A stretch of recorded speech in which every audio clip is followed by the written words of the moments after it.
I want that removed from the screen, please, remote editor.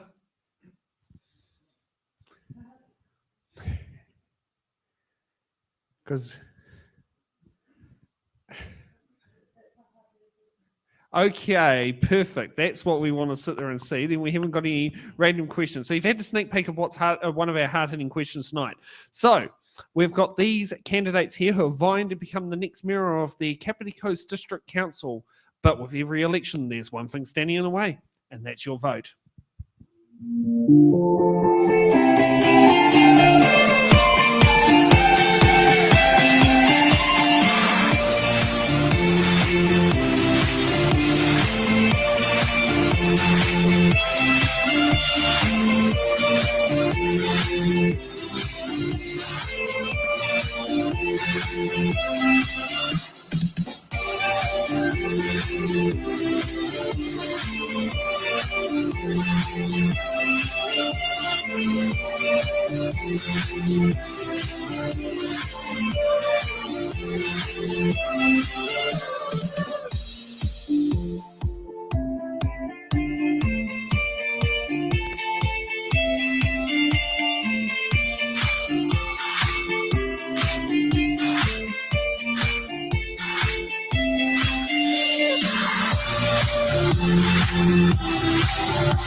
And welcome to tonight's Citizen Ballot show here over in the Kapiti Impact Hub in Paraparaumu. Tonight we are having our lovely mayoral debate, as we tend to have them on Wednesday nights here at Citizen Ballot. And these are your fantastic candidates vying for your first preference vote.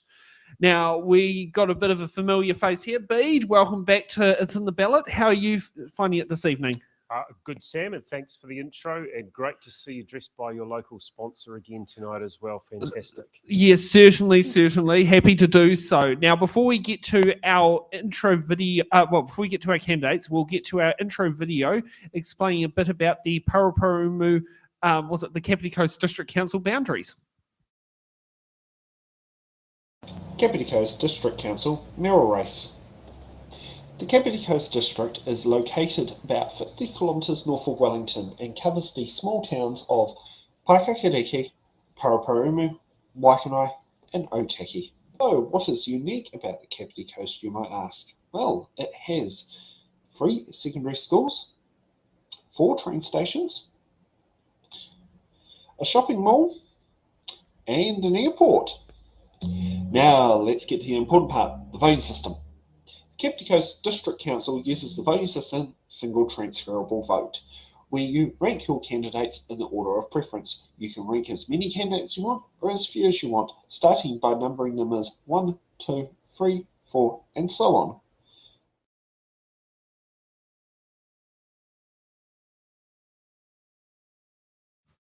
Okay, so we have finished there with our electorate video. So if you're in the Kapiti Coast District Council boundaries, you can vote for these 5 brilliant candidates here. And I mean, the great thing about STV is, you might like many of them, so you can also rank them in your preferences. You're not like the poor suckers in, shall we say, Upper Hutt and Lower Hutt who are stuck with first past the post. So, there are some perks about, having STV as your voting system. So we've got first up tonight, Michelle Lewis. You get to start off with your opening statement, and you'll need your mic. Otherwise, those at home aren't going to hear you. The audience will, but not those at home. And we kind of want to let everyone at home be able to sit there and hear it. Okay, so I'm Michelle Lewis. I have one key goal, which is putting the community in charge. I stand for community, inclusion and transparency. I know that there are different ways to deliver projects that utilise skills and knowledge within our district in a way that challenges traditional procurement and delivery approaches. I will stop papers coming to council when the quality of the analysis is not up to my high standards and representative of the population. I believe you should all be able to access easily all information held by the council that has been funded using your money. I will do this because you deserve to have the confidence that the decisions made and any next steps are a good investment made at the right time for our community. This is who I am and how I work, even when faced with challenges and adversity. I do not give up. I hold strong to the promises I make. I hold myself accountable, and I ask you to do the same if you elect me. I am Michelle Lewis. I will be putting communities in charge. See more at michellelewis.nz. So one of the questions I'd like to ask you is, with this council race, why have you chosen to hedge your bets? Oh. That- I don't see it as hedging my bets. I'm committed to being here for the community.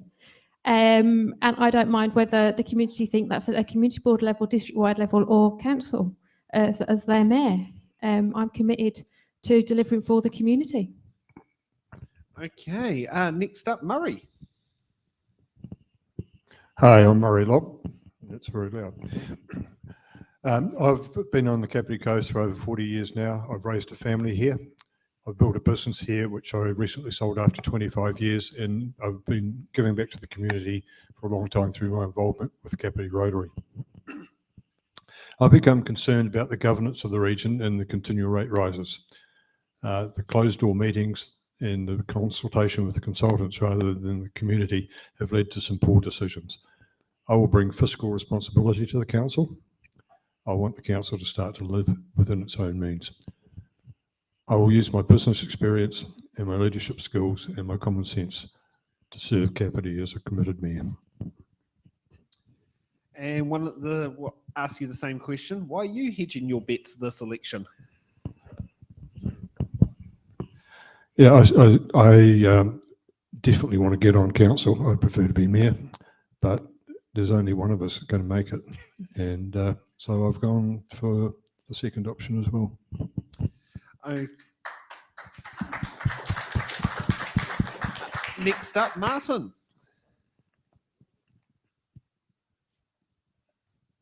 Tēnā koutou katoa. Ko Martin Halliday aho.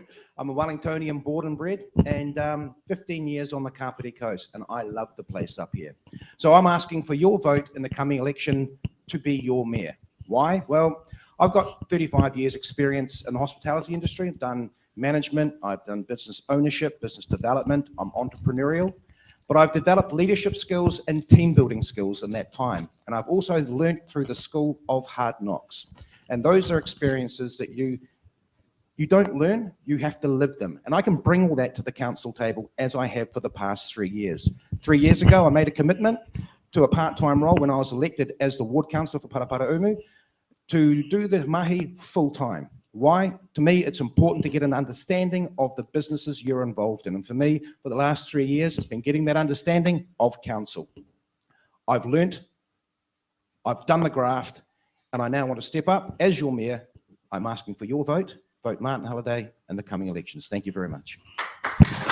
And we're about to ask you the same question. Why are you hedging your bets this election? Oh, look, I don't consider it hedging bets, to be honest, Sam. I made a commitment to my community 3 years ago and I was elected. I ran for the mayoralty there as well. I was actually quite happy not to have been elected mayor then because I've just spent 3 years learning how it works in council, and it is a bit different. So, look, I think people need choice. I put my hand up for the mayoralty. I think my skill set speaks for itself.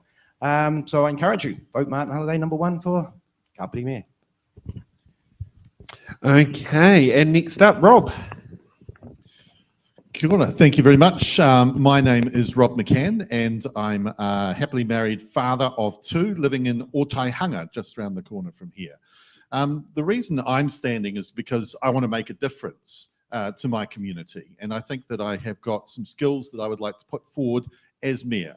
I'm only a first-term councillor, so I've only been here 3 years, and in that time I had the housing portfolio. And that's something our council was not doing anything in that space. So in 3 years, we've made massive strides to actually deal to the fact that house prices are just going through the roof as are rental prices.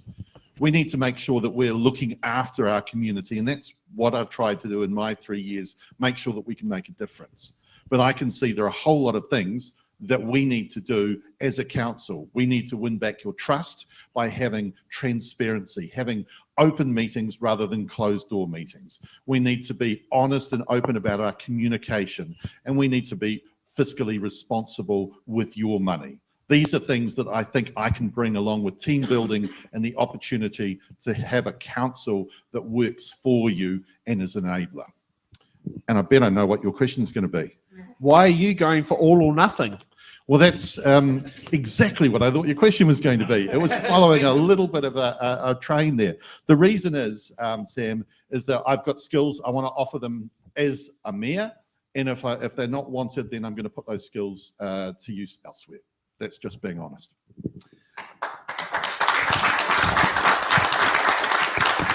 Okay, next up, Janet. Kia ora tātou, ko Janet Holborow, tōku ingoa, ko wainui te maunga, ko wainui te awa, ko Roatarangi te awa. I mentioned Roatarangi in that introduction, and I don't know if any of you know the story of Kahe te Roatarangi, who swam from Kapiti Island to the mainland to warn of impending battle. And in local government, we have some serious challenges. Three Waters is going to throw local government on its ear. We need experience around the council table as we deal with that. We're already seeing the impacts of climate change. Just ask the people in Peka Peka or in Ramati South, Te Rā School, which has been underwater, water under the buildings. And it's just an indication of what's to come. And I'm going to bring that experience to the council table. I know I have the skill set to do this job. I started off 15 years ago on the Paikakariki Community Board and took over as chair halfway through my second term. I've then been a councillor for 3 terms and deputy mayor for 2 terms. I'm experienced, I'm informed, I'm ready to lead this community through the enormous challenges ahead. Thank you. And why are you going for all or nothing? Well, as I said, I've been an elected member now for 15 years and I'm ready to lead this community. We need an experienced mayor, and I'm ready to do that job. Thank you. Okay, so we will now get up to our fun section of questions. Now, if it's in the ballot, we send our candidates a list of questions in advance because we want them to bring with intelligent answers. And we've weeded out the self-serving questions. What personal backhander you're going to do for me? But I can't say it's a backhander because then I look being selfish. And that is something that, you know, you may have experienced at other candidates meetings, and it's many candidates have sat there and done that. Now, with the theme similar to the TV show It's in the Bag, we have 2 booby questions. One of them is called Dodge the Question, and the other one is called Defer to Another Candidate. If a candidate receives one of those questions, they'll be able to keep it as a get out of jail free card. Now, with the principle behind that is that they don't get used, because if you use one of those get out of jail free cards, it means you might be trying to hide something or get out of answering a question, and a lot of people don't like that from their politicians. So, Bede, just want to check. All the boxes are secure? They are indeed. I've checked through. They are all safe. Perfect, perfect. First up, Michelle, what box number? And I'm sorry to give you a shot because District Large, I think you were up number 1 as well. I was, and I'm going for the same. Let's see if we get that dodge of the question. Yeah, I do remember that. Right, number 6, please. Number 6. Was it number 6 you did last time as well? Yep.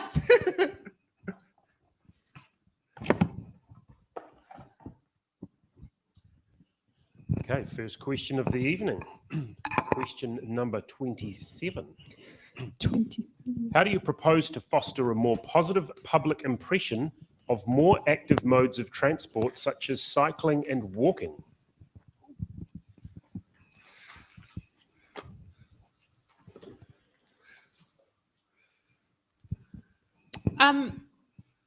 So I have been promoting walking, cycling and public transport since I arrived in the country in 2006 as a national advisor for the New Zealand Transport Agency.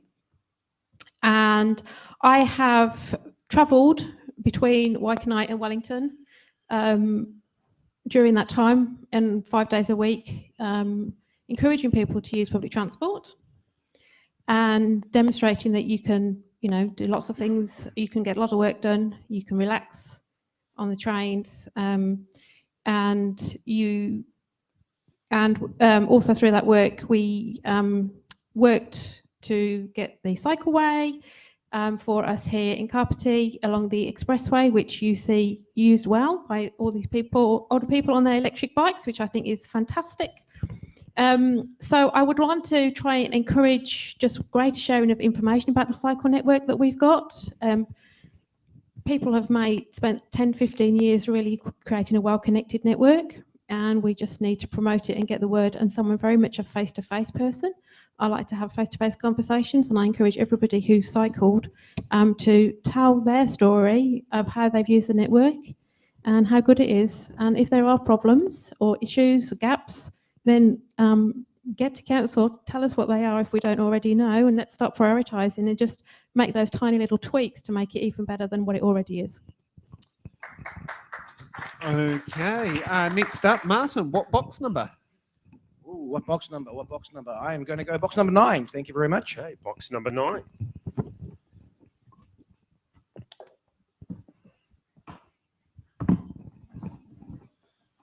So how are you feeling about tonight? I'm feeling good about tonight. It's been a great campaign up until now. I'm not saying that there's going to be any worse tonight or anything like that. I was going to say, you enjoyed being on the Paraparaumu Award show. I certainly did. It was lots of fun. Okay. Take it away. Your question is 29. Dodge the question. That happened last time. There you go. Why, thank you very much. Dodge the question. I get another question though, don't I? Of course. Oh, fantastic. I will let our lovely host pick a question for me. Okay, It's question our number wonderful host from 27. Raumati. Sorry, did you say lovely host? A lovely Oh, host. right. Yeah, go for box number 27. Okay. Box number 27, you reckon? That sounds pretty good to me. Yeah.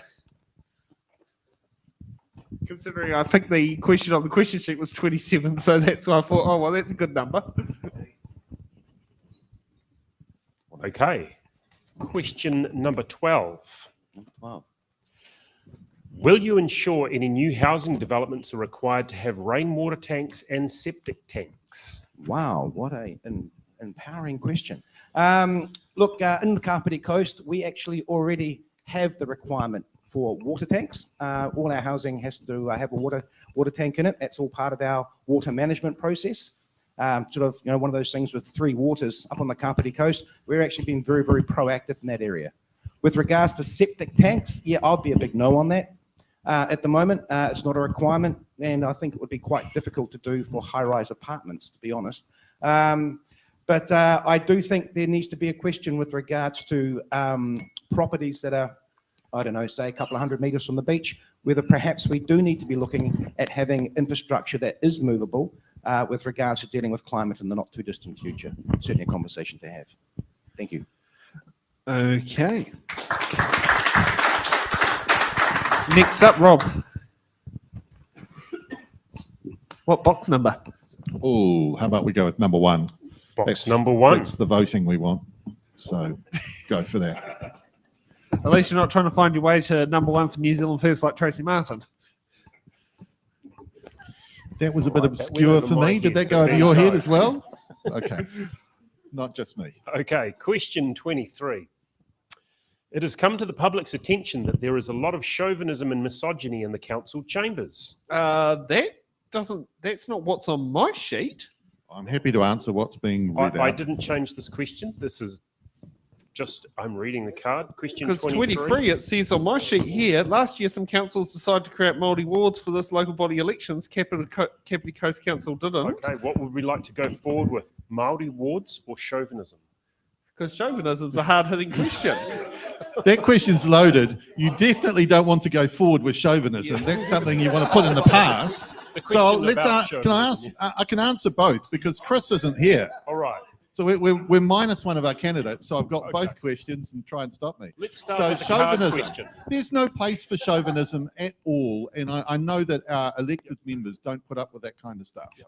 We've had a very difficult time though with COVID when we haven't been able to see people's faces and you can't hear them. But basically the answer to this is you role model the behaviour that you want. And that is that we have to make sure that we're respectful to one another, that we play the issue, not people. And I know in this campaign, most of the time up here, we've been talking about issues. We don't want to be playing the ball, but chauvinism and sexism and racism and even ageism, absolutely no place in our council chambers. And the second question was? Last year, some councils decided to create Maori wards for this local body elections. Kapiti Coast Council did not. What is your position on creating Maori wards for the 2025 local body elections? So we worked with our iwi to find out what they wanted to do, and they said at this stage they don't want Māori wards. They wanted representation around the table, and I can tell you that when you have all the voices round the table, you get a better decision. I certainly know that when I'm been married and we have a discussion around the table, I come up with a good answer, but if I try and do it by myself, it's the wrong one. And the same occurs when you're trying to run a council. So that'll be a decision for them the next time this comes up, and then we'll have another discussion to see where we're at. Wise It words looks there, like Rob. you're not going to need to answer hard-hitting question number 3, which was the chauvinism one. Okay, next up is Murray. What box number? I'd like box 23, please. Box number 23, all right.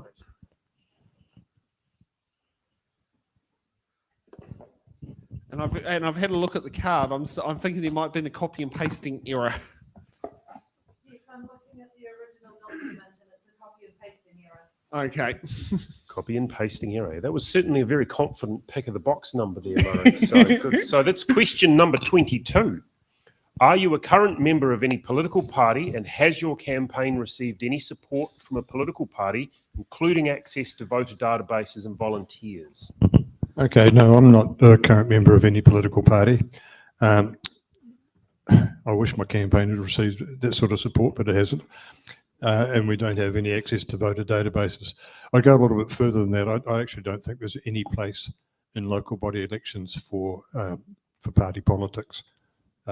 It's local body, it's not central government elections. Okay, next up, Janet. What box number? Lucky number 13, please. Lucky number 13. Here we go. There's a good story about Shannon. They removed all the 13s from their street addresses in Shannon when I was it quite a long time ago, from what I remember when I was living there. So, 13's supposedly unlucky. Yeah. Good on Shannon. I think actually we should all agree to do that, don't you think, mayoral candidates? No number 13s in Kapiti. We'll For stand on that. Yeah. No, Well, no we could do that for 13s. new streets, no issue. All right, I think this one might have been made for you, Janet, given your stance so far. Climate change is one of our biggest threats. What will you personally do to role model decarbonisation? So personally, we need to do all we can in our households. We need to model that in council, though. We need to make sure that our buildings and our facilities have low carbon footprints. But we need to embed climate change into every action of council. And to do that, I'll create a climate change committee to oversee all that work and make sure we're on track. We declared a climate emergency a few years ago. I was one of the movers of that motion, and everybody said, what's the use of a climate change emergency? But we've created action around that, and we have our climate change emergency action framework, but we need to speed up work. I talked in my introduction that this was the biggest issue that we face, and we're seeing the effects of it now. We need to step up the ante. We need to do more work. We need to make sure our buildings, our facilities, as I said, are as low emission as possible. We need to plant heaps of trees. A tree for every person in Kapiti, 50,000 trees. We already plant trees as a council, but we need to plant more. We need cycling networks that work. We need pedestrian networks that work. We need growth that's around transport nodes so that people can use public transport to travel. It really is the number one issue that we need to address as a council, and we need to model that for our community. Well, that's the end of round one on the questions. How are you feeling about the questions so far, candidates? Okay. Have you got some hard ones? I think you might have hard one next one because you're up next, Rob. Again? Well, of course. I've got how many rounds on here we can get There we through? go. Well, there's 5 years here, so we can get through 25 questions. How does that Cool. sound? Sounds exciting. That's the word you want to hear. Yeah. So what box number? We'll go with box number 2 because I want those votes as well. Okay, number 2. There's a theme here.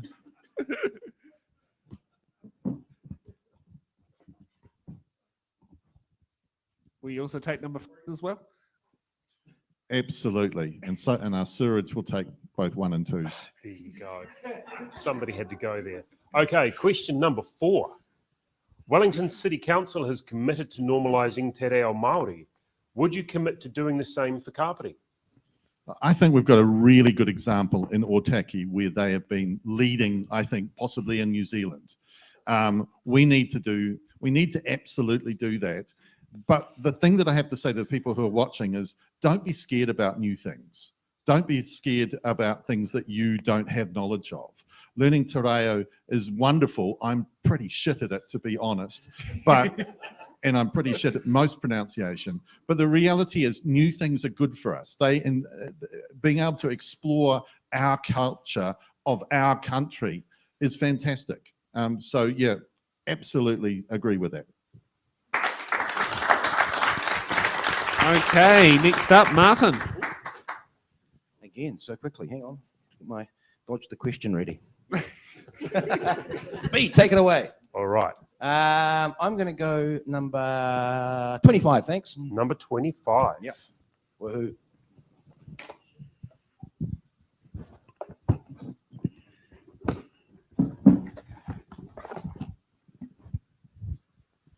Okay. Question number 15. Will you be building a new community centre? Well, I won't personally, but I Come on, get the hammer and tools out. Look, I'm from a family of builders, and I'm the hospitality guy, so I'm usually the donkey that's humping stuff around. Will we be building a new community city? Yes, definitely. It's one of the promises that I had in my manifesto coming into the last election. We've managed to secure budgeting for it. So I'm looking forward to the development of our community centre. Is that happening quick enough? I don't think so. I think we need to speed that up. How do we go about that? Well, I think we need to get a community group together with regards to pushing this forward. A lot of the mahi that our previous community centre had was based around our community. So I think it's important that our community gets behind this and we push it moving forward and keep our council honest with regards to the delivery of this, what I hope to be an absolutely awesome project. Okay, next up, Murray. Number 17, thanks, Pete. Number 17. Okay. And will you get that hammer out to help rebuild the community centre as well? Not a hammer, man.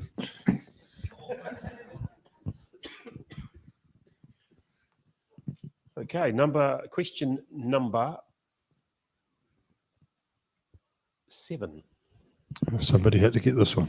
If elected, will you stop the Gateway project, yes or no? Absolutely. If I'm elected, I will vote to stop the Gateway project immediately, not after we've spent $70,000 on resource consents.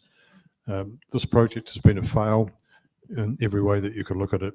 The costs have blown out from 4.4 million, 4.6 million to 7.75. It's probably going to cost more than $10 million by the time it's finished. It's being built in an area that the council is about to rezone as being prone to to coastal inundation, and there's been a lack of public consultation on the project. If there is a need for a tourist and cultural centre on the coast, we should go back to the community and consult properly on it and see how it can be raised. As far as the biodiversity site that was met there, that is there for the Kapiti Island, I see the biodiversity problem as DOC's problem, not as KCDC's problem. Okay, next up, Michelle.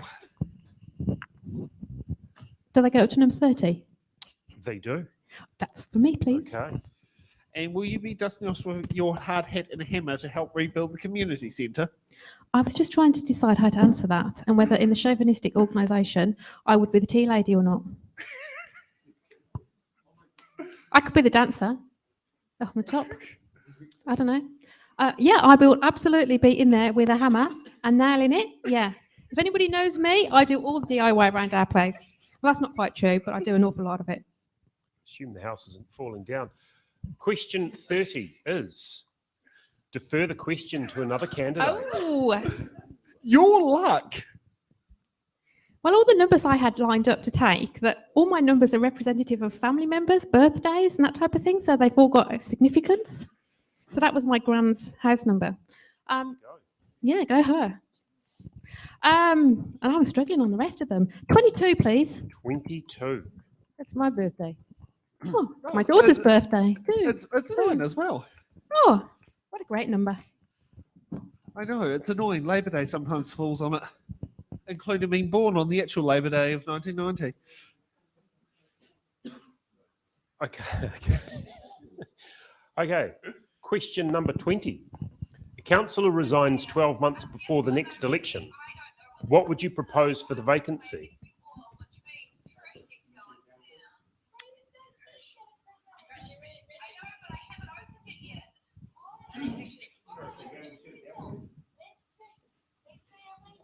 Okay. Do you need me to repeat the question? No, I don't need you to repeat the question. It was number 20, wasn't it? A councillor resigns. Yep. So there's a process already set up in the LGA, Local Government Act, where there's multiple options, and Sam has kindly talked us through those on previous shows, if you want to listen to them. So from that, I learned that if we chose not to fill the role, the money gets split between the rest of the council. Now, I don't agree with that. I would want the voice of the people to remain, and my expectation would be that that role would be filled. But You presumably, don't plan to do you don't No. like the idea of a Malcolm Sparrow. no, people my first thought is surely you would just go to the next person who had the most votes and ask them whether they were still prepared to stand. And if they are, bring them in. And if they're not, by-election? I would try not to get a by-election. If we can kind of try and negotiate with them and see what we can do to get them in, let's do our best. Okay, next up, Janet. What box number? 21, please. Box number 21.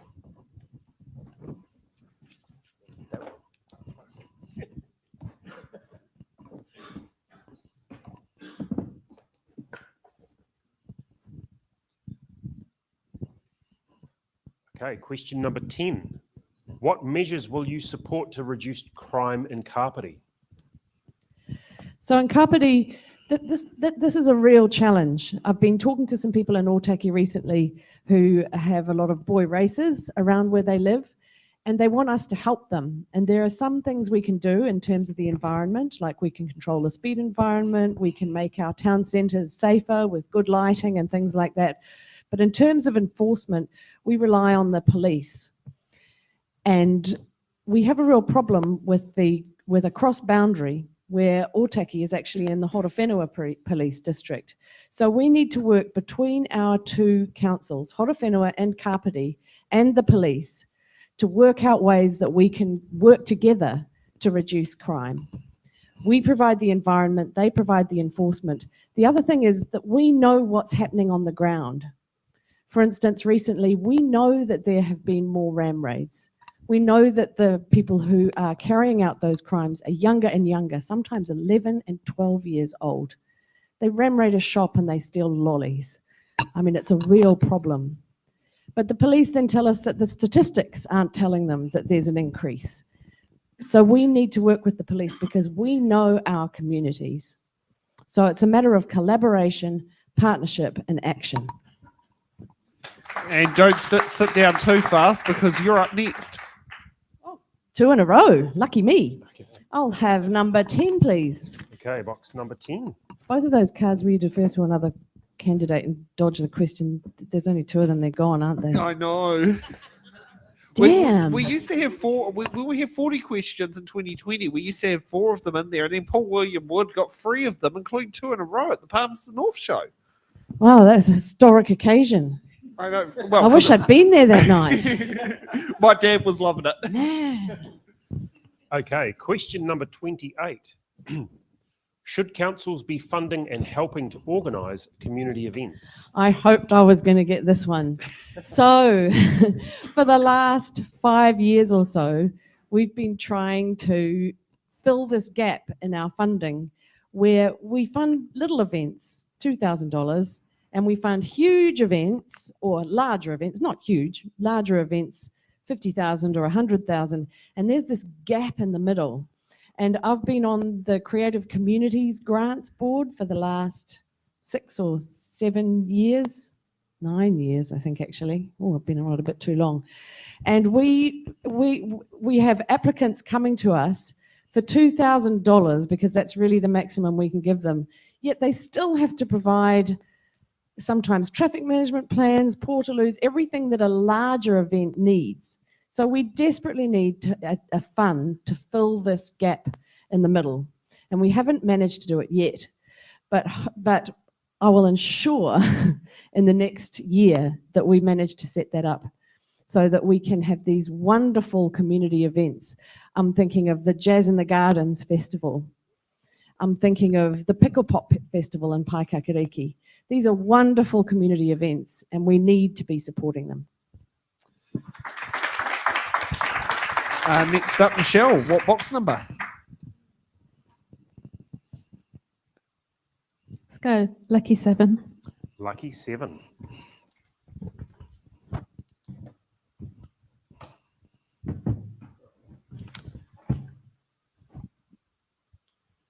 Okay, question 21.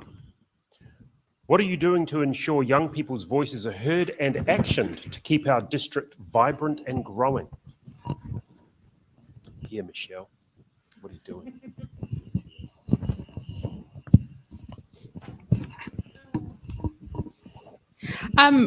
So I suppose 2008 I established the Why Can I Dance School when, pretty much this was just for the oldies around in this area. So, I sort of already led by example, encouraging the younger people to get a voice and got them involved in the markets and got the families involved in the markets. So the other thing I would like to do is to get the Kapiti Youth Council more involved in the main council, so they become almost like a training ground for community boards and council, and just make those connections stronger.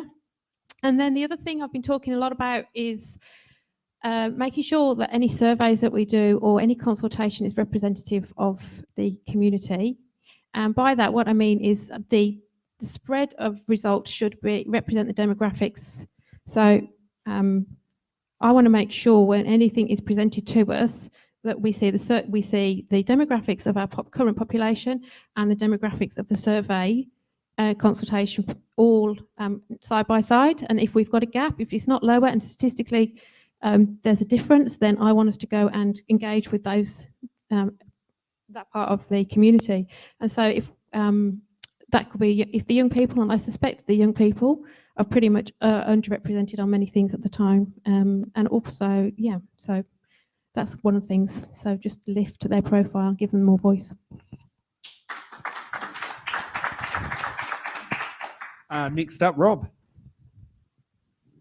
I'll go for 26 because I was once 26. Good reasoning. I think there's a few of us in the room in the same boat. Been there twice. At least you can remember being 26, Sam. Yeah, start first year of running a business. There you go. Okay, question number 1. Please explain your position on Three Waters reform, and if opposed, what alternative do you see as being effective and timely in dealing with the historical underinvestment in infrastructure maintenance and renewal? What a question trying to lead you to an answer. Look, I do oppose the Three Waters answer. So that's the reform that the government had proposed. Look, there is a problem in New Zealand's water. When people die from drinking water, that's wrong, and there's something horribly wrong with the system that allows that. So one of the areas was that we needed an enforcement agency, and the government have got that right. They've put a big agency in with a big stick, and they're able to come and do things that they were never able to do to ensure that councils are providing safe drinking water.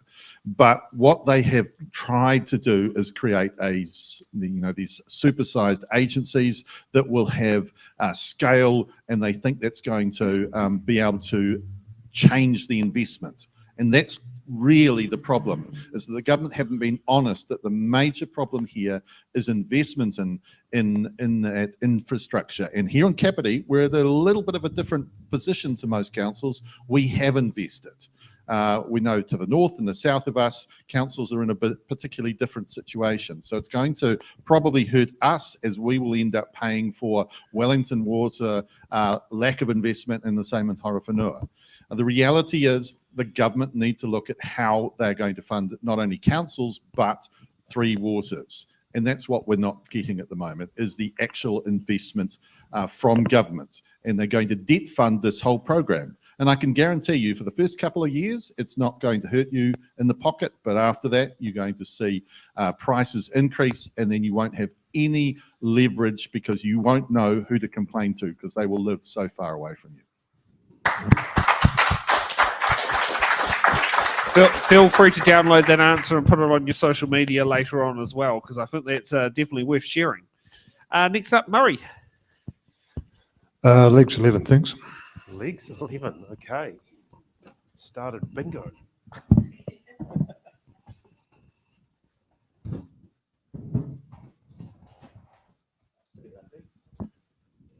And the time. This is a very serious event, Martin. Okay, question 11. Do you have or have you had any association with Voices for Freedom, and did you attend or support the protest in Parliament grounds earlier this year?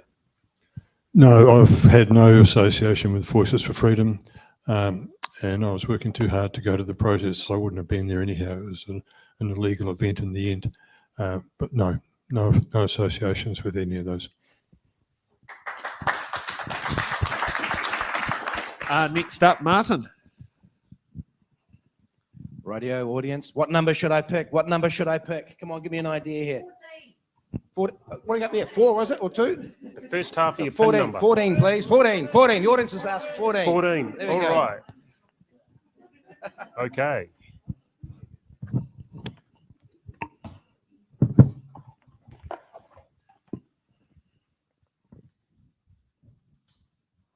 Question number 5. Given Kapiti's current population size and potential growth, if you are elected, will you be advocating for a hospital in the area? Good question. Look, yes, definitely. The question is whether we'll get one or not. But we had a petition years ago, 20,000 people signed asking for a hospital in Kapiti. So if that's not your community asking for something, I don't know what is. I think the most important thing we need at the moment, or the most urgent thing we need, is 24/7 emergency care facilities on the Kapiti coast. We also need to have strong voices with regards to advocacy. With the new reform that's coming out, there is a place in there for councils. My concern is health is actually a central government issue. If they're going to be bringing this one down, like all the other unfunded mandates that have been coming down from central government lately, I want to see some money from government following that. I don't want to see this being paid for out of rates.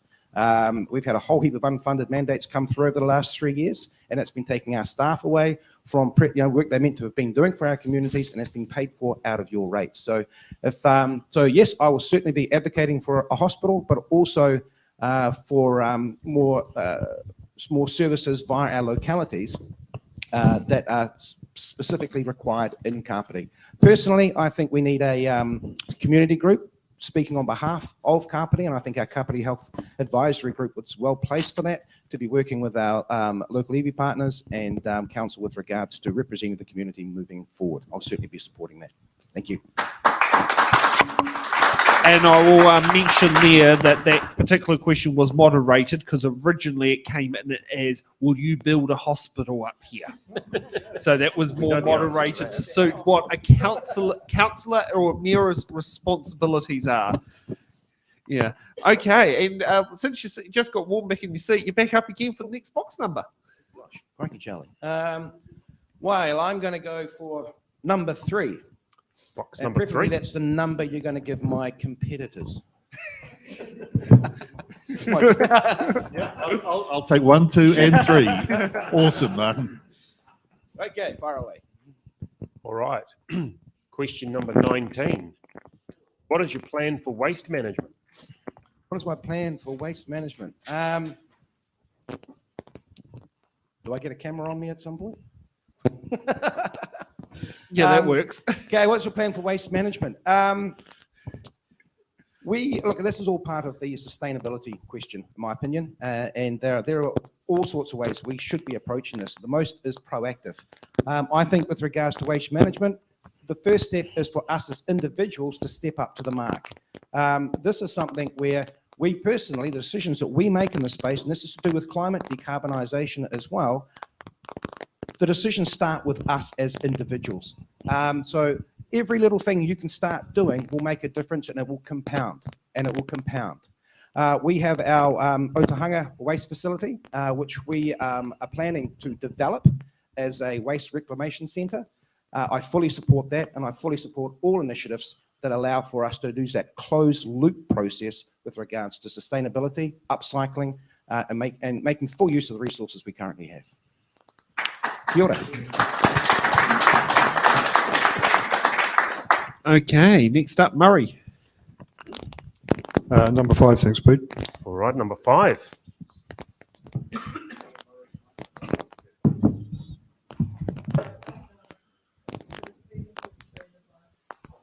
All right, question number 2.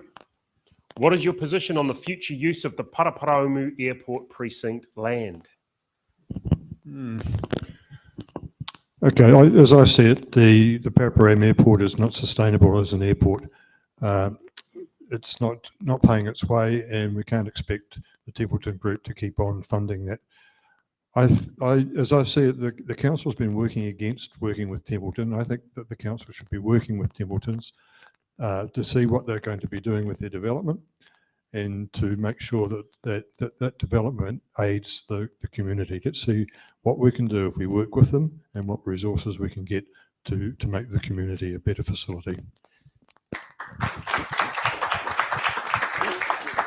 And next up, Rob.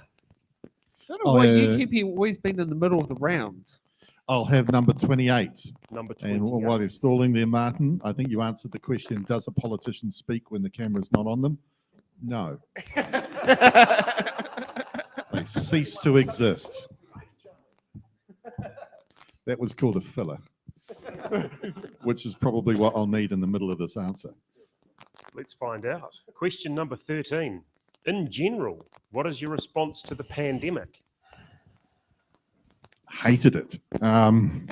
Look, the reality is the pandemic is something that we can't control. And people out there will go, well, why do we need to wear masks and why do we need to do this? Because there are medical professionals and health professionals that know far more about these things than us. So in reality, that is the thing that I'd have to say to anyone who's watching, is that you've got to follow the advice from people who have studied these things and who know the answers. They are able to make sure that New Zealand had a very, very low death record or death number. And basically, we as a country did particularly well. So while I understand that there's always some reticence about mandates and those things, we've just got to make sure that we remember we are a country that did really well in this very, very difficult time. And now as we come out of it, there's an opportunity for us all to reconnect. And it is great being here today, seeing people without masks and being able to hug people again, that stuff's really important. So we need to move forward, and hopefully we've seen the last of the virus. But if we haven't, then we should again follow whatever our health professionals tell us to do. Okay, next up is Number 10, please. Number 10. Number 10 is gone. I am asleep. 18, please, then. Number 18. and then clearly I'm asleep because I pressed the 10 key as well.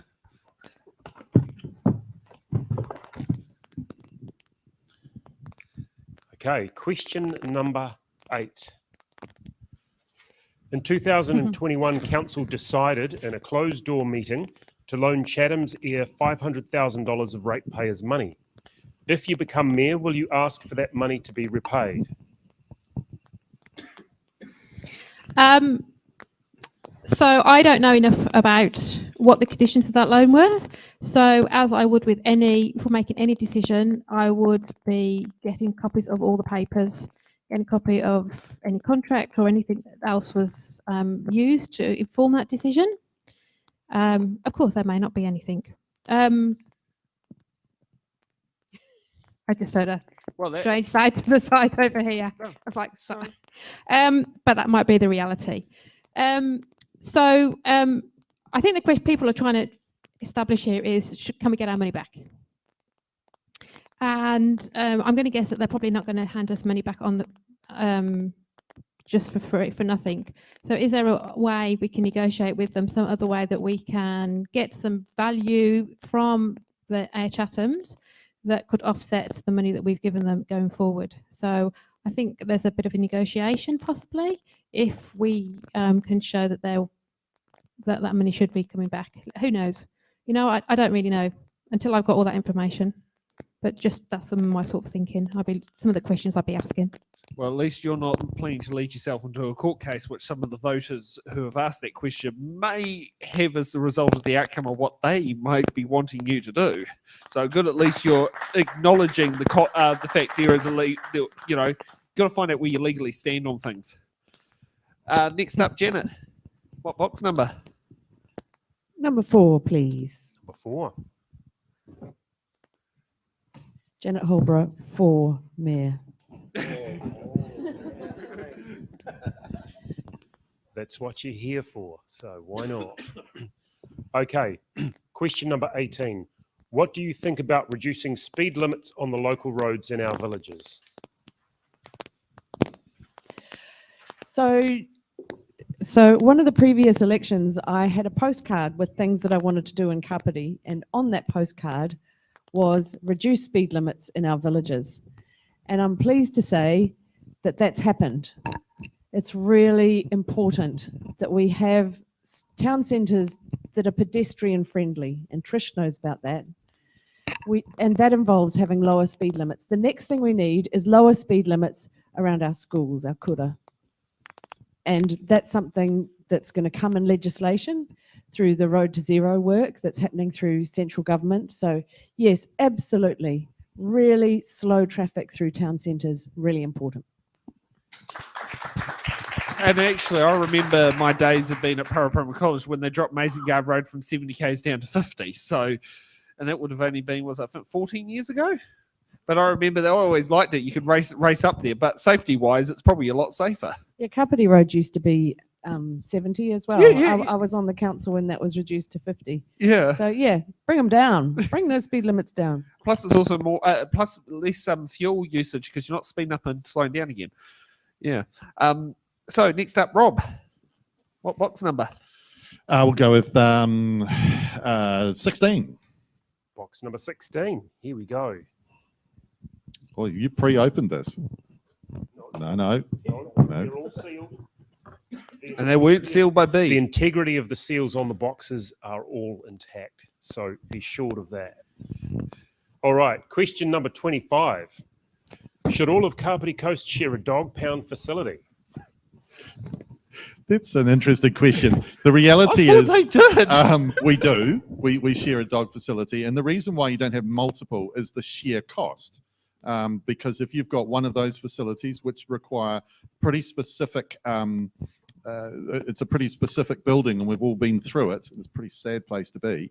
And you've got staff, you would just be multiplying the costs. So the reason that we have one, and why I would still think that we need to have one, is that we just don't want to increase rates by dotting the things across New Zealand. And I want to say to my 3 dogs at home, be careful about this question. Next up, Martin. Sam, I've got a question for you. What happens if we run out of questions? Oh, I can tell you Oh, we right can now, come there up should with be some. 3 left over at the rate we're going. Okay. Radio, can I please have question number 19, please? Number 19. Yes, thank you, B. Here we go. Let's see if we can get through the rest of the questions, people. 10 seconds, 10 seconds. We can have the box. That's true. Well, I love- question 19, box 19 will have question number 6. Number 6. Will you give your utmost priority to repairing and reopening the Waikanae Library? Look, I'll be Utmost. brutally honest here. I'm not going to give it my utmost priority for the simple reason I am the Ward Council for Paraparaumu. But is it high on my list of priorities? Too right it is. We lost Waikanae Library 4 years ago to black mold through lack of maintenance. The same thing happened with our community centre as well. It is a very, very high priority to deliver a fit for purpose Waikanae Library, and we need to do it sooner rather than later. A lot of work's being done in that space, but it's a little bit like our community centre. We need to up the ante on that. We need to ensure we've got the right funding in place for it. If need be, bring some funding forward, but we need to get this done sooner rather than later. That is certainly what our community is telling us, and I think all would agree here that that will be a definite high priority coming into the next election, coming into the next term. For me, my highest priority in regards to that would be the community centre down at Paraparaumu. But after saying that, the next one would definitely be the Waikanae Library up here, because I think it's critically important. Next up, Michelle. 20, please. Number 20. And good to see you there, Martin, plugging for your role as Ward Councillor. Hopefully I'll be the mayor, but sort of defeats the purpose. You of can being there. hope all you like, Martin. Okay, question number 16. Do you believe that an iwi voice is more important than any other voice in Kapiti? Oh. Sorry. Michelle. I know we best start with M. Okay, I was just reflecting on this one. I almost got asked this the other day, yesterday as well.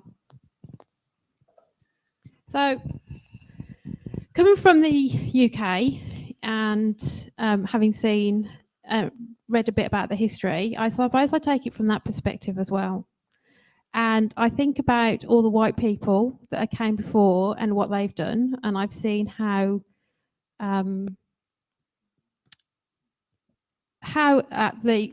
white people, what we've done in other parts of the world, and how I don't think the system's working that we've brought in.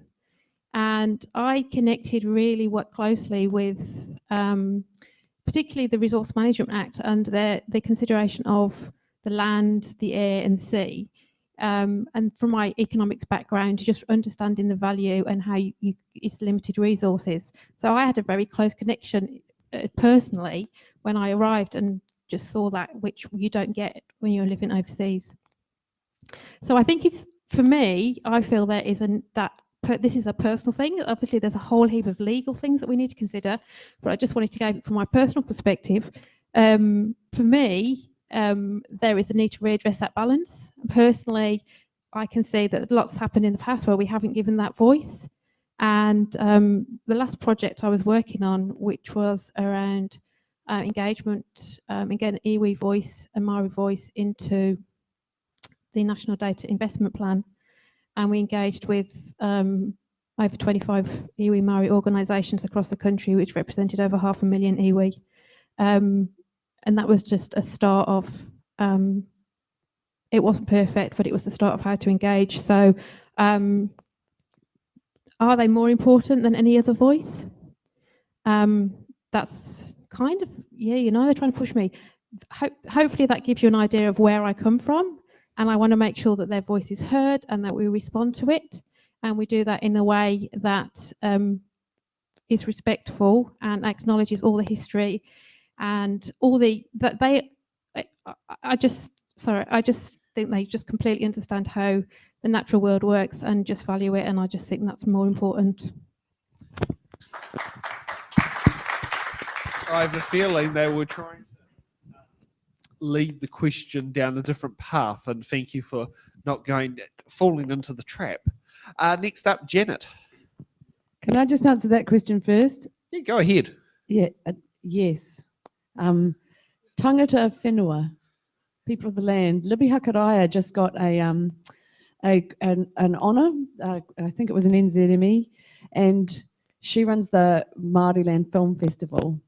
And if you go there and watch some films and hear people speak, you start to scratch the surface of the issue of Indigenous rights and reparation. And it's just so important. This idea that somehow we've got to all have equal rights, and because we pay equal rates, we have equal kind of input into ideas. I'm sorry, it doesn't wash with me.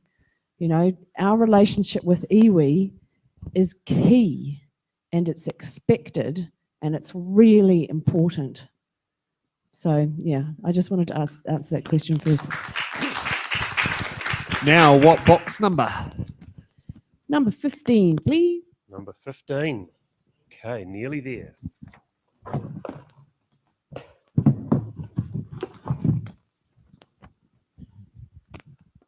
All right, question number 9. What family-friendly events and infrastructure would you prioritise in Kapiti, in particular for families with young babies, toddlers and Ramadi Village? So I've already talked about our community events and the funding that we need for that. So I'll focus on infrastructure a little bit. So we have a lot of family-friendly playgrounds across the district. It's one of the biggest expenses we have through our annual and long-term plans.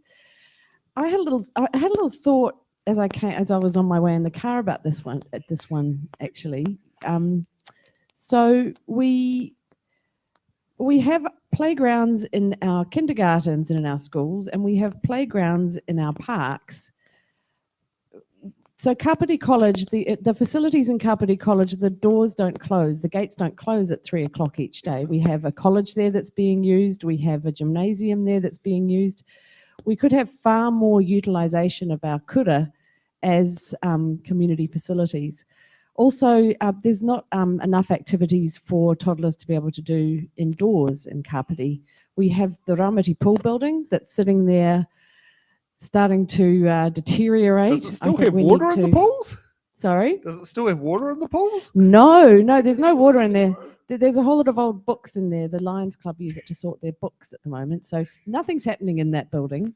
So we need to get going with something for that building quite soon. And it could well be that, a nice toddler wet day facility could be something that could go in there.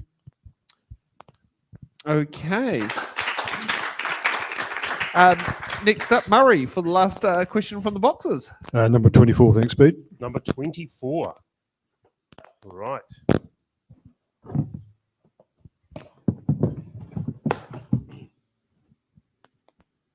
Okay, question number 3. What is your position on all aspects of Three Waters, lifting safe, reliable drinking water, better environmental performance of wastewater and stormwater services, efficient, sustainable, resilient and accountable multi-regional water and sewage services? Sorry, could you repeat the question, please? No. No, thank you. My position on Three Waters, I think there's a need for some regulation of drinking water, stormwater and sewage across the country. But in Kapiti, we've invested very well in our waters, and I don't see that Three Waters is going to bring any benefit to us at all. I personally don't think that Three Waters is actually going to eventuate the way things are going.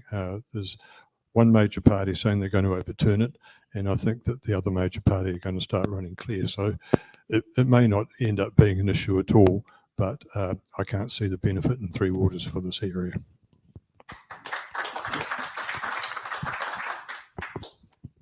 Okay, now we're running into a little bit of an overtime here, but we managed to get 5 answers out of every single candidate sitting here tonight. So thank you to the candidates answering 25 questions.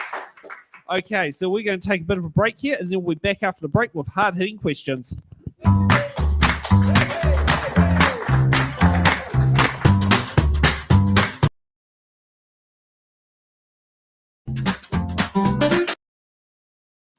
Okay, and welcome back, and I hope you had a good time at home sitting down there and enjoying a bit of a break and boil the jug. Our candidates here have had a good time talking to our audience and trying to shore up some votes. But now we're back, hopefully with them shoring up some more votes for hard-hitting questions.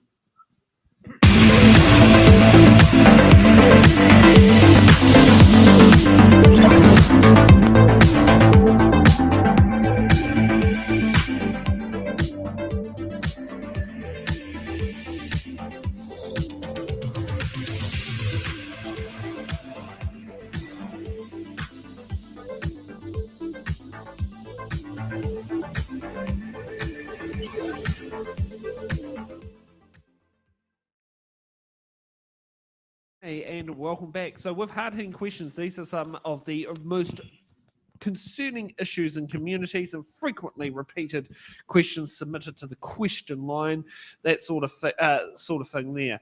Now, with hard-hitting questions, each candidate answers the same question as we go across. We'll still be using our randomised order sheet, though, so they don't know what order they're going to be called up in, but I think the first person this one might jump up again. So with hard-hitting question number 1, I'll just get the graphic up on the screen there. The Kapiti Gateway is planned to be built on Tidal Creek at the high tide mark and removing green space in dunes, a project with no community support. A massive concrete car park will be built on fragile sand dunes in the park to accommodate more cars, all at a cost of $7.7 million.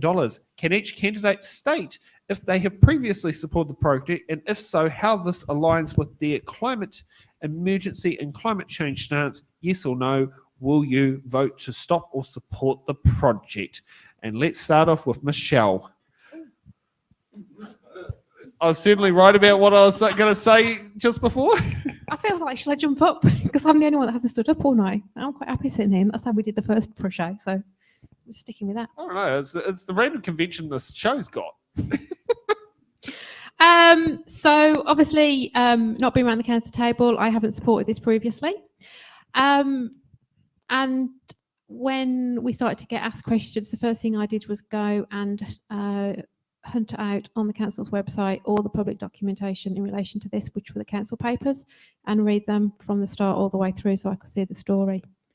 And as many people may already have heard and seen in my statements, the business case at the start didn't even add up. There were so many assumptions in there that were just hadn't been challenged and questioned, and it should have been stopped at that point. Did I answer the question? Well, are you satisfied with the answer? So going forward, I won't be supporting any further investment in the current proposal. I think there is some value from the first paper I saw in terms of what the project, there's multiple principles and outcomes that were trying to be achieved, and it just got too big. There's some really good ones in there, and I think we just need to stop, scope out what really needs to happen, what the community is looking for in different areas, and then work on a plan for the future based on that. Okay, next up, Janet. Yeah, this is one of the biggest issues in this election, whether or not to build a visitor centre down at Paraparaumu. It's become a very emotional issue for a lot of people. Yes, I supported it in the beginning, but that's when it was a project that was going to be half funded by government, including restoration work to the stream. That was the first project that we heard about. Since then, the cost has increased. I think the community dissatisfaction around the project has exploded, and it won't get through the council vote that's coming up after the election. So to me, we need to go back to what were we trying to achieve in the first place. Now, some of those are worthy environmental goals. A good biosecurity service for the island. Now, good luck trying to get DOC to pay for that. They won't even pay for a boat to look after our marine reserve. So that's not going to happen.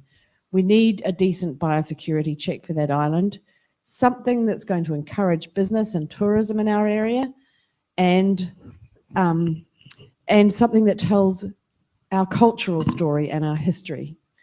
To me, to scrap this project without talking to iwi is an unacceptable course of action as well. I've talked about co-governance and the importance of listening to iwi, and to say I am going to scrap this project is counter to that.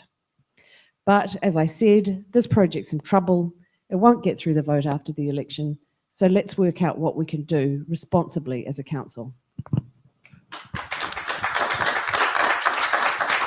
Okay, next up, Rob. Oh, look, I have to be honest. I did support the Gateway when it started. We were being offered free money from the government to do something that was in our long-term plan, but it's a project I just wish I'd never heard of. It just went horridly wrong from the start right through to the finish. But, you know, I have to disagree with the Deputy Mayor who just spoke. And I'm glad that she's now recognising that the community doesn't want this project, because in our closed-door meetings, it was the Deputy Mayor who has been asking to try and use better off funding to prop up this project. And that happens because we have closed-door meetings where you don't know what's going on. But here's the thing. When you've got a project, you need to understand what it actually is trying to do. And we trusted that the process would fix the things that were wrong, and it just didn't. We could not engage with the public. We were not able to, and the project just morphed into Frankenstein. But one of the things that I think we need to be honest about is that we have put in place the ability to stop the project by having a vote after the election. And I did that. And the reason I did that is we could not, at that time, win a vote to actually stop the project then. And you can't have multiple votes on the same thing. We have standing orders that prevent that. So we have put in place the best option that we can have, which is that the new council will be able to end this project because it's gone up 116%, and that's just unacceptable. Next up, Murray. Okay, I'm very clear on this. If elected, I'll vote to stop the project immediately.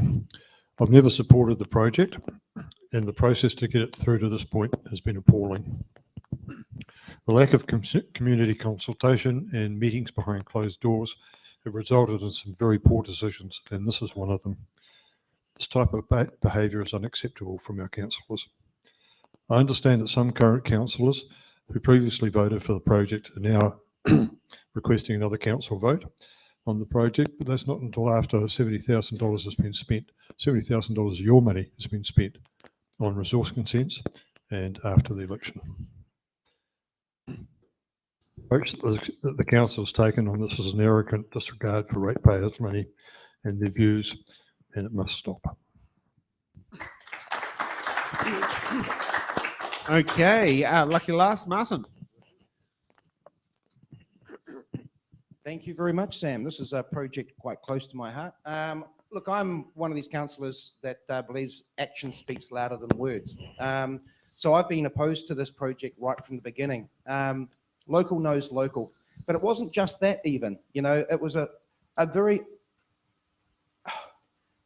poorly put together project right from the beginning. I mean, you just applied basic business principles to this project and it didn't stack up right from the beginning. There's been some of us that have at multiple times through this process tried to stop it, and we were unable to. We didn't have the support around the table. Moving forward, yep, we need to go back to the drawing board with regards to this project. I certainly like, well, my stance hasn't changed on this project. We need to take it back to ground zero and look at what's best suited for that space. Biosecurity, it's an interesting one. All the marine reserves around the country, their biosecurity is taken care of by DOC. Why not this one? So we do need to advocate for that. And we need to work with the operator to see how they're going to contribute towards this as well. We need to take the work that's been done by iwi in regards to this space and repurpose it perhaps. We don't want to lose that IP. We do need to go back and we do need to relook at this project, but it's in the wrong place. It's the wrong discussion that's been had down there. And if you'd gone with what the local voice was asking for at the time, we wouldn't have wasted all this time, effort, resources, and money to be where we're at now 3 years down the track. Because if this does go on, I can't see a shovel going into the ground for at least another 2 or 3 years, and that's just not acceptable. Thank you. Okay, so next up, we've got hard-hitting question number 2. In 2020, Te Tiriti o Waitangi Tribunal found the Crown had committed a series of systematic breaches which have caused more than half of the designated blocks for the Kairiwariwa Urapa Cemetery at Waitangi Beach to have housing built on it, and for local iwi to have lost its ownership rights. What will you do to help ensure that these breaches are rectified and that the Kairiwariwa Urapa regains its multi-cemetery status and that the current homes on the block are relocated to both ensure the dignity of the tangata whenua buried there? First up, Rob. Well, actually, the reality is that we are going through that process with our district plan, and we have recognised we are in the process, and admittedly, it's going to go. You know, there are hearings at the moment that where this could come up, but it is being recognised. But there is a responsibility here that shifts to government. Private property doesn't end up being removed from people by councils in this space. That's something that has to take place at a government level, but we are making sure that where possible that Urapa and the others in our region are being recognised so that future building doesn't take place in those areas. Next up, Martin. Right, so you said through you, Mr. Mayor. That's for tomorrow. Look, this is serious. This is an absolute travesty what's happened down there. I was made aware of this story not that long ago, and it's just horrific, absolutely horrific, the desecration down there.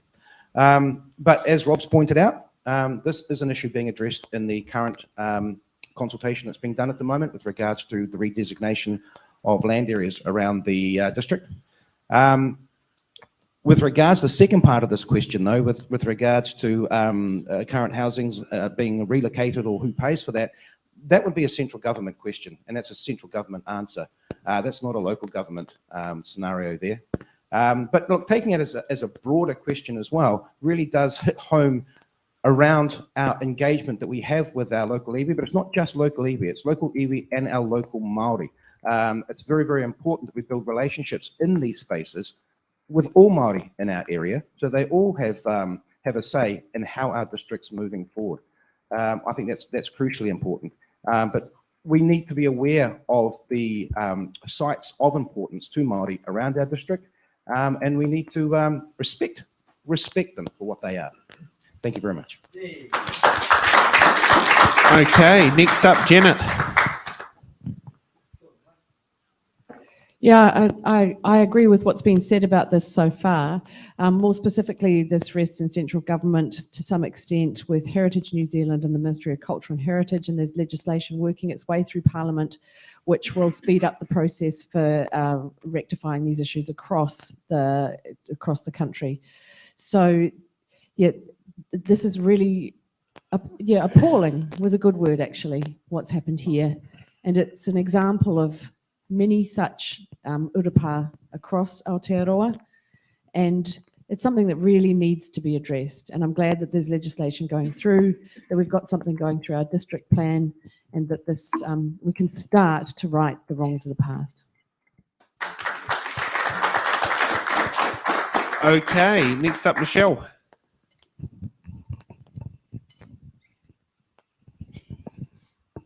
I'm just getting the camera. person working hard here. It's always different, always different.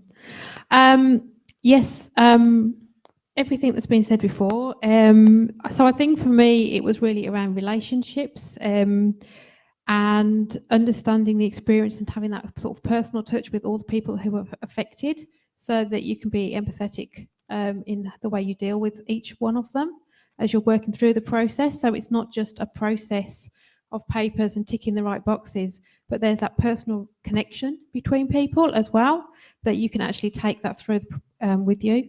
Things I talked about, other things like thinking about the roles of each person and our role in that.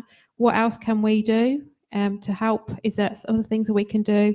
I don't know if there's a time frames for all of this. I don't know that much about the process that's gone on and at the current time, but I obviously had the district plan and that type of thing down.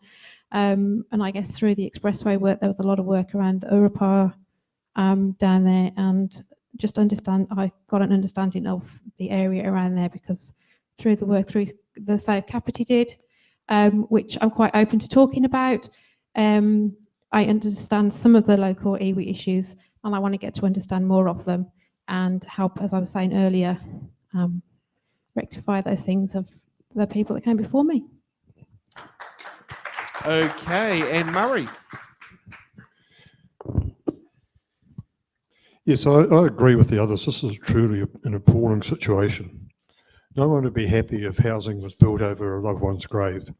And I'm not sure anybody wants to actually live in a house that's built over a cemetery as well. There are two issues here: how to remedy and how to provide redress. How do we ensure that this never happens again? I think it would be premature of me to make an announcement here about what we should do, what should be done. As Mayor, I would work with local iwi and the residents to find suitable redress.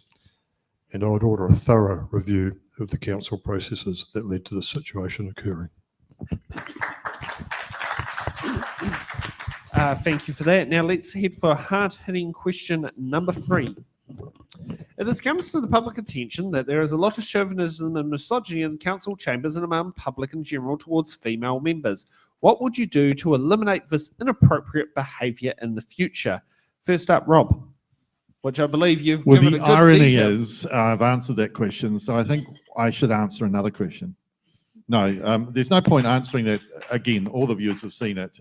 There's the simple answer was model the behaviour you want. Chauvinism, sexism, ageism, racism are unacceptable, and we just don't need any of that in our chamber.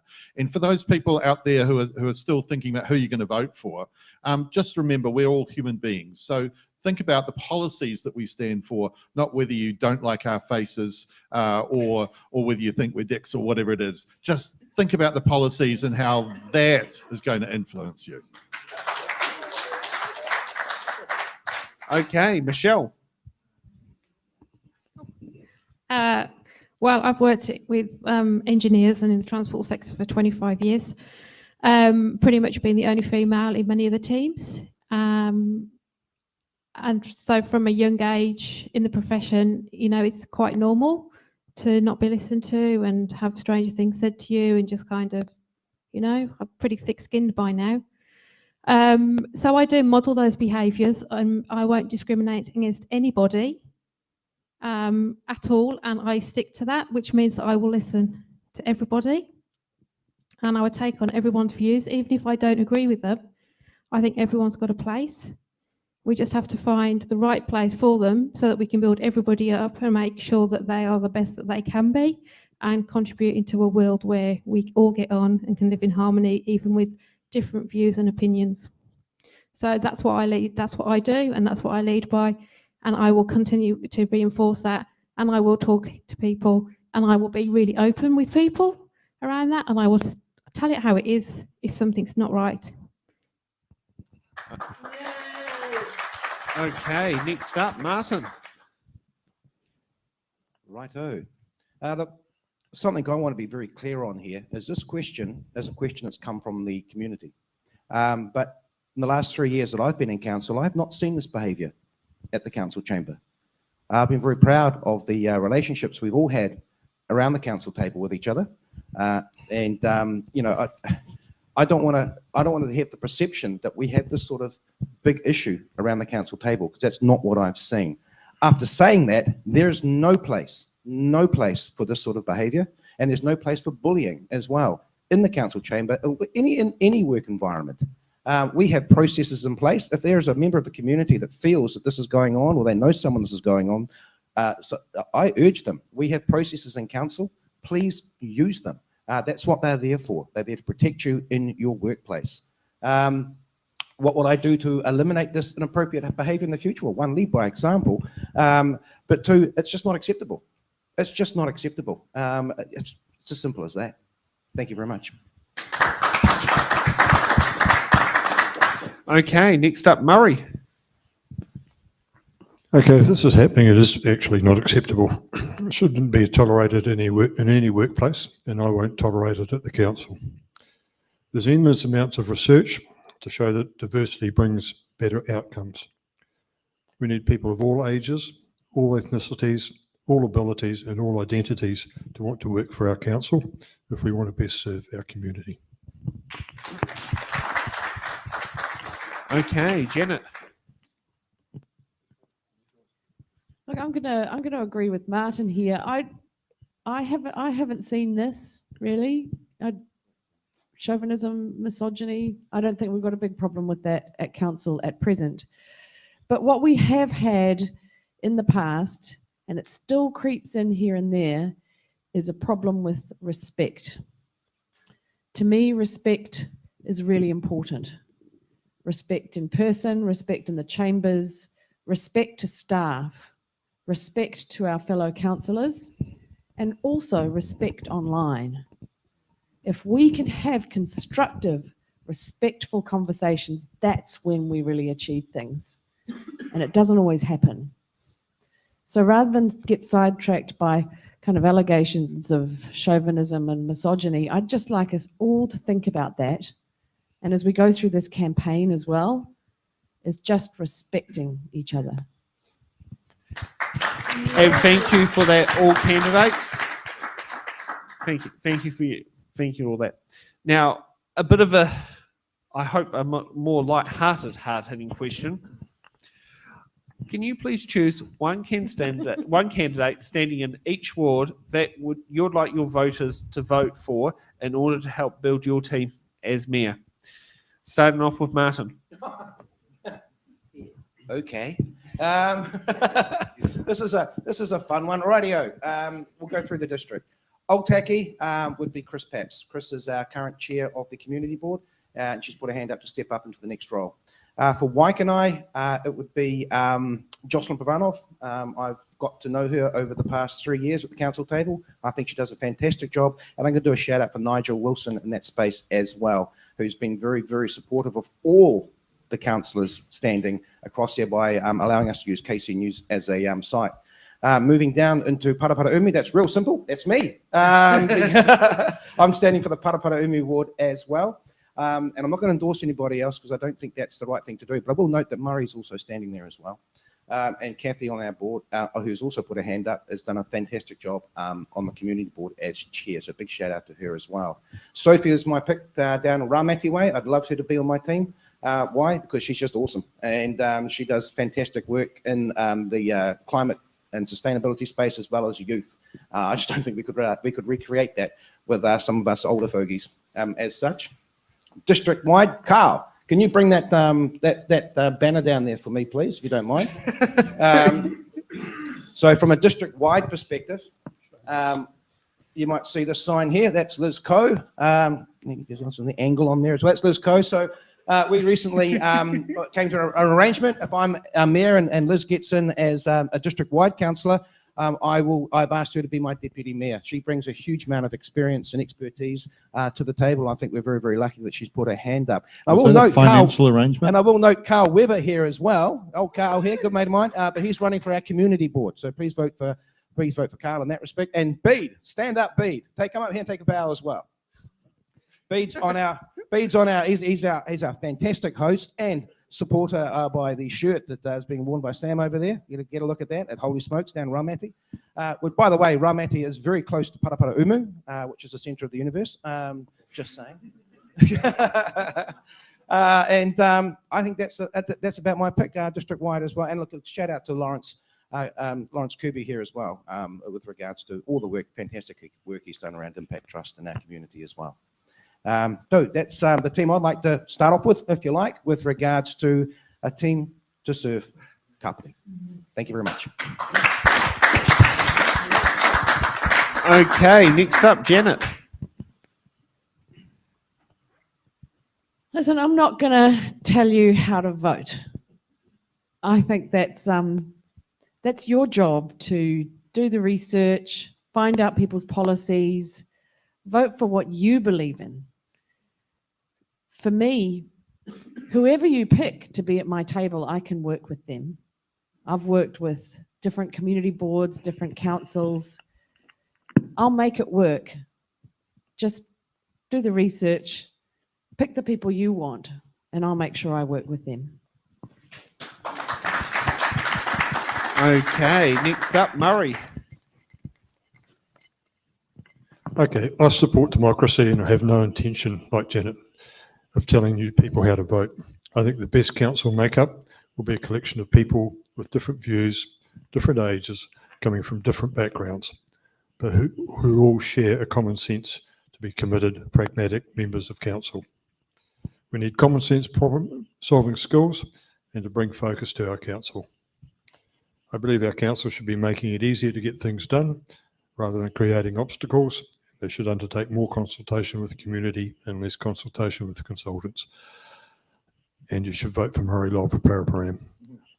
Number 2 for Mart.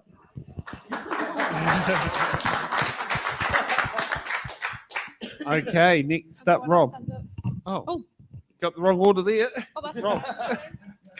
But eager, are you, Michelle? Look, I actually think that's a trick question, because if you're coming in as a potential mayor and then you're telling a whole bunch of councillors you didn't rate them and support them, how does that build a team and make them feel? I mean, we have to trust you, the people, to make your votes. I mean, obviously, I'll give a shout out for Martin. He needs your number 2 vote so he can get in Paraparaumu ward. But apart from that, you know, we're going to be dealt the cards that we're dealt with, and we're going to work, as the Deputy Mayor said.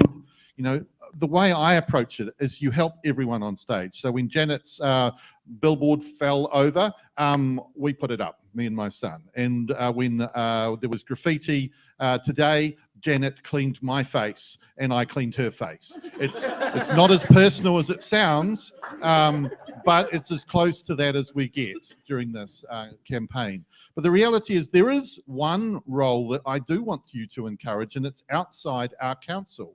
It is where I think we are completely underserved on the Greater Wellington Regional Council, where we don't have someone who comes to our meetings and engages with us as elected members. There is so much that we need to do with Greater Wellington Regional Council that should be done if we have an elected representative who turns up and works with us. So I've got a big shout out for Asher, who has just been cleaning up on stage. The people in the audience have noticed that, and certainly as candidates, we have seen that when he's had an opportunity to demonstrate his knowledge and what he will be able to do in, especially around transport, which is something that our region so needs to unlock with public transport. So that's my pick. Martin for Paraparaumu ward, and the rest is up to you. Now we'll get the eager beaver Michelle up.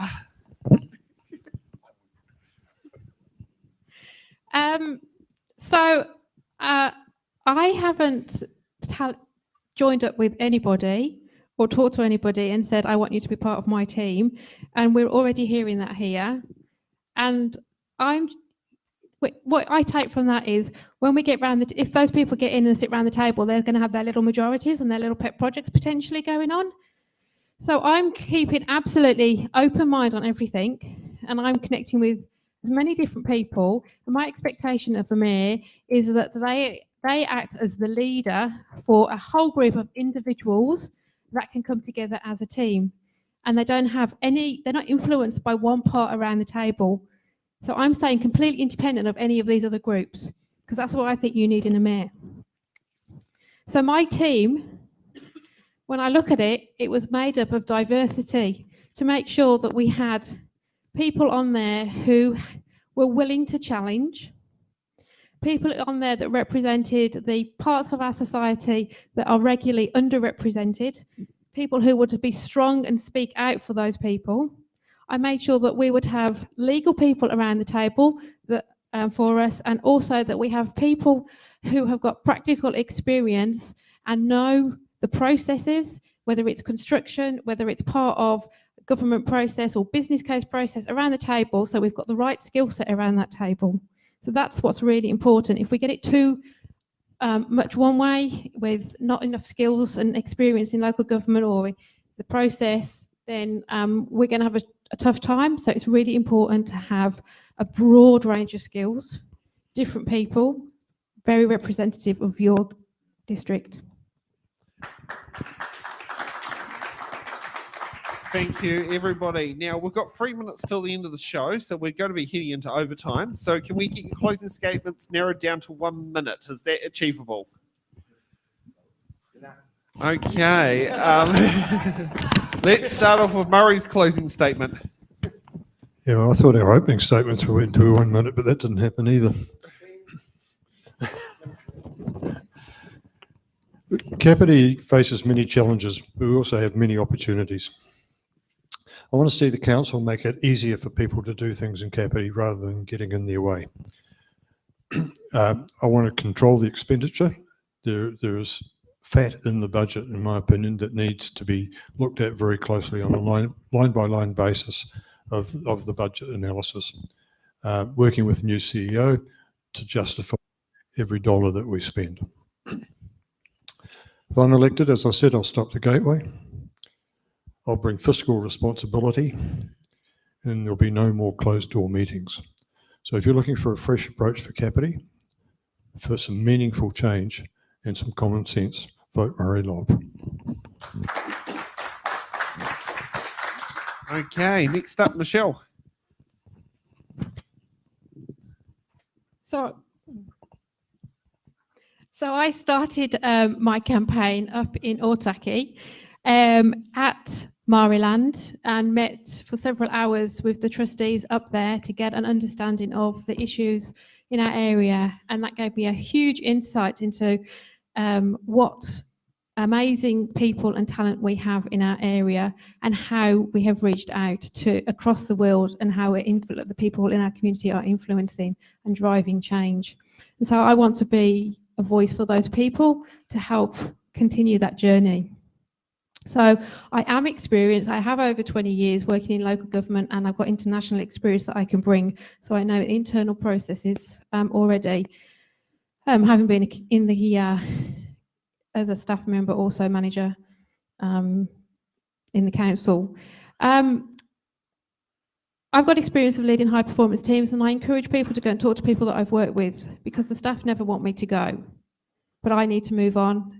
I've energized them, I've built them up, I've put the right skills around them, and I've pushed them forward with everything behind them to enable them to do the best that they can where their skills fit. So please go and talk to people that I work with. I'm loving that I'm influencing people. So some of the comments earlier on, I'm thinking, oh, those were words that I used first.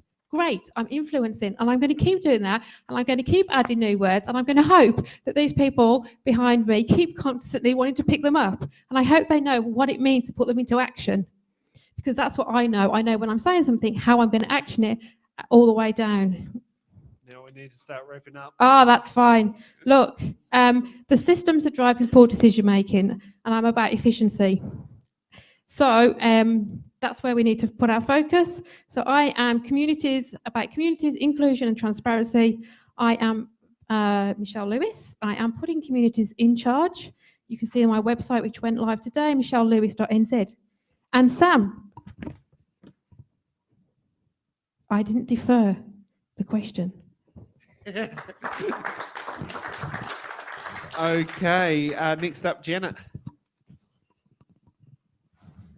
I don't think I'll even use my whole 1 minute.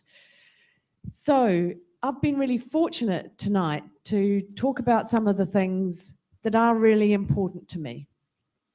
Respect, iwi, engagement and co-governance, community facilities, quality facilities, collaboration with our stakeholders, including the police around crime. All of those things are really important. But what I love most about Kapiti is the people and the community. All those people are out there doing incredible things, from running food banks, environmental organisations, everything that goes on in our community. I commit to supporting all that wonderful work. I also think that it's really important to work regionally and with central government. As Deputy Mayor, I've been on the Wellington Regional Leadership Committee, and I have good connections with central government. So vote Janet Holborow. I'm ready, I'm experienced, and I'm informed. Okay, next up, Martin. Thank you, Sam. Look, all fun aside, this is a serious role. It's the mayoralty. You are looking at us to lead your community. So look at the skill sets people bring to the table. I'm a team builder. I have a proven track record in business, and I've done the mahi with regards to learning about how councils work over the last 3 years. And I'm ready to go to bat for you, my community. I hope I get your support, but what I would ask is you do your homework. Look at the candidates, not just the mayoral candidates, look at all the candidates, and whoever gets in the mayoralty, make sure we've got a good team that's going to serve our community well. And that's going to be diverse skills. Sam, I'd love to thank you guys for the initiative of It's in the Ballot. This has been awesome. And I hope you guys get the support you truly deserve with regards to the effort you guys have put in. I really do. Thank you. And that's to you and your whole team as well. Please vote. And I want to thank you, our community, for taking the time to hear what we've all got to say as well. Please vote. Please get your friends to vote. And don't forget, Martin Halliday, #1. Thank you very much. And last up for the evening, Rob. Thank you very much. Look, one of the things about this region is that we're so proud of it. It's got a beautiful environment. It's great for our kids. There are great jobs. When we fix the transport, everything's going to be perfect, except for the council. That's something that we're not proud of. And we should be. It should be an enabler that brings people together and gets stuff done. But we look at it and we go, what's going on? Because we have a culture that means that we hide behind closed doors. And I want to make sure that we bring back transparency to our council so that we work with you, not against you. And together we can actually solve things. We need to make sure that we consult with you before we launch into projects so that you don't just become a tick box exercise, so that we use our community boards as our eyes and ears for the council, not pay some highly paid consultants from Wellington to come down and tell you what you think. You know, we can do those things and bring financial responsibility as well, and that will make a council that you could be proud of.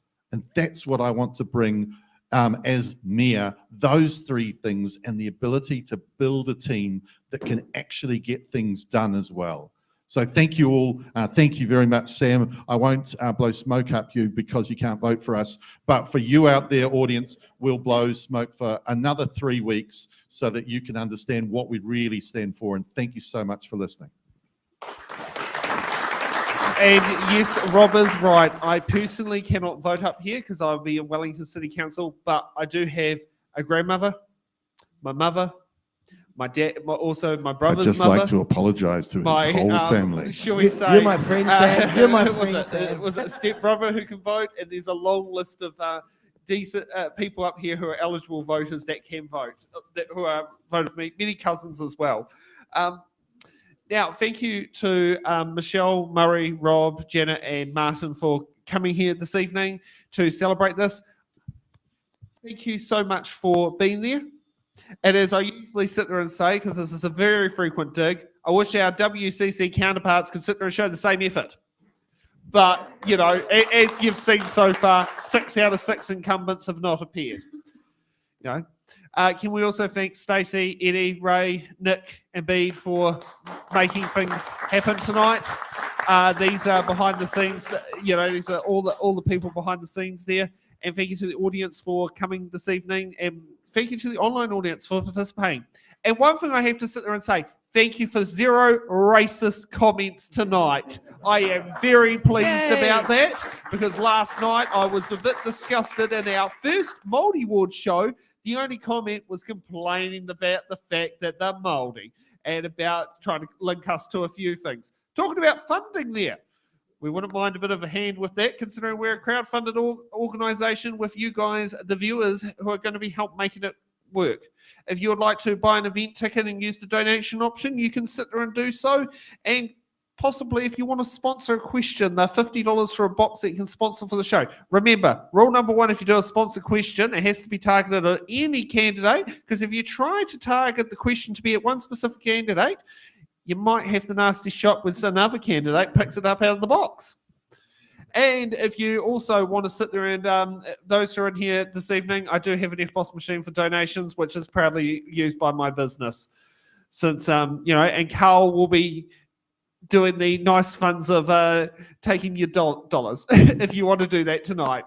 So, yes, thank you for that. We've got a few big bills coming up as well. So, you know, if we can get $1,000 in the kitty, I'll be very, very pleased about that. So, yes, tomorrow night we've got the Hutt City Council Central Ward show. And Friday we've got Mutakarangi Eastern Ward for Wellington City Council. Southern we got Paikawakawa. No, on Sunday gets more confusing. We got my council ward, Paikawakawa Southern Ward, at the Tawhaia, in which, for those who don't know Tawhaia, the National Drama School in Wellington, which is in John Street. And I believe it's in 2 Thursdays away. We've got the Pakakariki Raumati Ward show at the Raumati Bowling Club to fit within our rules of the show's got to happen within a venue within the constituency of the voting base. So, you know, Kapiti Coast, we're not finished. And we've got a little bit of a trick here. Starting this Saturday, we've decided to rerun the It's in the Ballot shows that we've done so far at 12 p.m. every single day, starting off with the Wairarapa special, thanks to the help with Jill Greathead. We're going to be running that this Saturday, staying at 12. And then on Saturday nights, we'll also rerun another show for the nights that we're not doing shows. That's the only night we're not doing a show. So, you know, when you get your voting papers, you can have a bit of a refresher on our previous shows and see who's the right person to sit there and vote for you. Now, let's sit there and call it a night, and we'll see you back at 7 p.m. tomorrow from the Hutt Musical Theatre.